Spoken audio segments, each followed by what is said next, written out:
1899, मैं कोई ईयर की बात नहीं कर रहा हूँ। एक्चुअली ये नेटफ्लिक्स पर एक सीरीज़ आई है 1899 नाम से।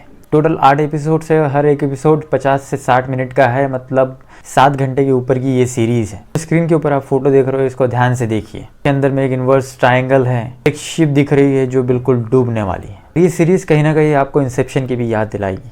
तो एक जहाज़, मतलब पानी के जहाज़ में बहुत सारे लोग लंदन से न्यूयॉर्क सिटी की तरफ जा रहे हैं, लेकिन रास्ते में इनको और एक जहाज़ मिलता है, सेम दिखने वाला एक जहाज़ मिलता है जिसका नाम है प्रोमेथियस, और जो ये जहाज़ में है उसका नाम है कर्बरास। और प्रोमेथियस जहाज़ को देखने के बाद ऐसे अबेंडन सा लगता है जहाज़। अब प्रोमेथियस नाम सुन के आप लोग ना प्रोमेथियस फिल्म से कंपेयर मत करना। प्रोमेथियस एक एलियन की फिल्म आई थी, उसके ऊपर भी हम एक रिव्यू देंगे, लेकिन उससे पहले अपन बात करते हैं इस सीरीज़ की। और वो प्रोमेथियस जो था उसका टॉपिक कुछ और था, और ये जो 1899 है इसका टॉपिक ही कुछ और है, तो उससे तो जोड़ के मत इसको देखना। शिप दिखने के बाद इन सब के साथ अजीब चीज़ें घटना शुरू होती है, जैसे कोई बुरा सपना। इन सब को देख के आपको चक्कर आने लगेगा लिटरली, और आपको ऐसा लगेगा भाई ये मिस्ट्री खुलेंगी कि भी नहीं खुलेंगी एट दी एंड।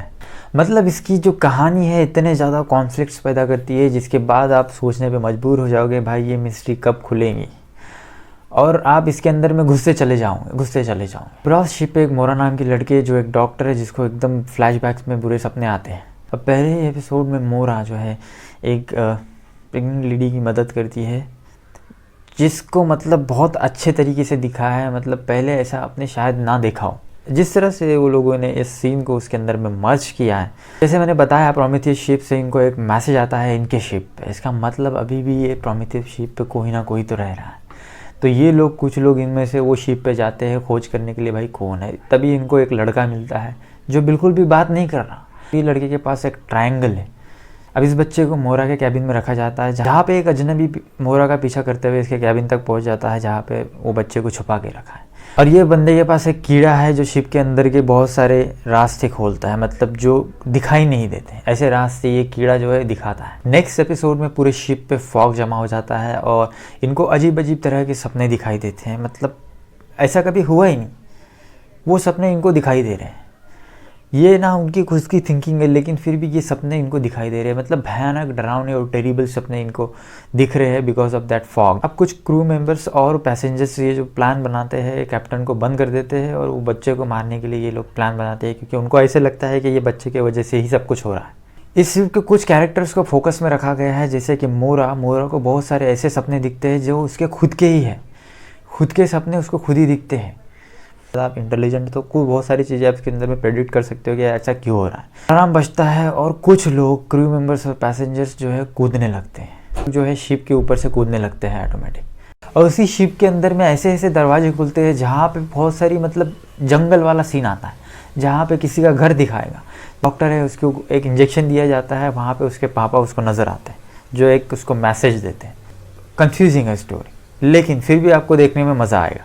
समुंदर में एक लहर उठती है और जहाज़ डूबने की कगार पर होता है। जो स्ट्रेंजर है जिसका नाम डैनियल है, वो मोरा को समझाने की कोशिश करता है, लेकिन बंदे को कुछ ना समझ में आए, वो अपना ही चल रही होती है। मेन एपिसोड जो इसका 8वां एपिसोड है, जहाँ पे इसके पूरे खुलासे हो गए, जो हम पिरामिड के बारे में बात कर रहे थे, जो पिरामिड फोटो में दिख रहा था, वो पिरामिड का भी खुलासा इसी 8वें एपिसोड के अंदर में होता है। तो पिरामिड का क्या रोल है, ये लोग जहाज़ पे कैसे आए और इनके साथ अजीब घटनाएं क्यों हो रही है, इसकी सारी मिस्ट्री इस एपिसोड में खुलेंगी।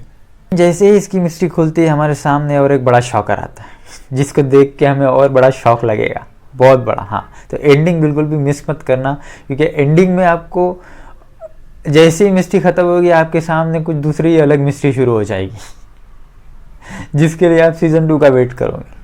यही तो खेल होता है। बहुत अच्छी कहानी लिखी गई है, मतलब एक पज़ल की तरह इसको बिल्कुल सॉल्व करते जा रहे हैं। इसके अंदर में के खुद के कैरेक्टर, आपको क्या करना है, 7 घंटे से ज़्यादा सीज़न है, आपको क्या करना है, आपको ज़्यादा दिमाग नहीं लगाना है, आपको बस सीज़न को अच्छे से ध्यान से देखना है, बस इतना ही करना है। मिस्ट्री अपने आप खुलती चली जाएगी। और एंडिंग तो बिल्कुल मिस मत करना इसकी, जिसने एंडिंग मिस किया उसको कुछ भी समझ में नहीं आएगा। लिटरली, मतलब जितने भी एपिसोड देखे आपने उसके बारे में आपको समझ में ही नहीं आएगा कि क्या हुआ।